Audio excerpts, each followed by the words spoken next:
সকালে ঘুম থেকে উঠে প্রথমে আমি চিয়া সিড মিশ্রিত পানিগুলো খেয়ে নিলাম। আজকে ভালো ওয়েদার। পরে আমি নাস্তার কাছে এলাম। হেল্পিং হ্যান্ড রুটি বানিয়ে যাই, আমরা ছেঁকে খাই। রুটি দুটো ভেজে নিলাম, তারপরে একটা ডিম পোস্ট করলাম। বাসায় সবজি ছিল, সবজি দিয়ে নাস্তাটা খেয়ে নিলাম। নাস্তা খেয়ে দেখলাম হেল্পিং হ্যান্ড আসছে না। ফোন করেছি, বলে আজকে নাকি আসবে না, অসুস্থ। কী আর করা, বাসনপত্র কিছু ছিল, নিজেই ধুয়ে নিলাম।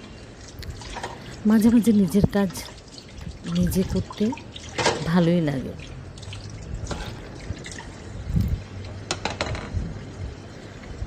আজকে ওয়েদার ভালো বলে মনটাও একটু ভালো আছে।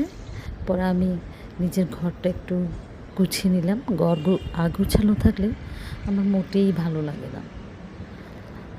ঘর দূর একটু ঝাড়ু দিয়ে বিছনাপত্র গুছিয়ে নিলাম সুন্দর করে। রোদের আলোয় ঘরটা ঝলমল করছে, ভালোই লাগছে দেখতে। তারপর ভাবলাম হেল্পিং হ্যান্ড যেহেতু আসলোই না, আজকে খিচুড়ি করে নিই। পরে সব কিছু সরঞ্জাম নিয়ে খিচুড়ি করে ফেললাম।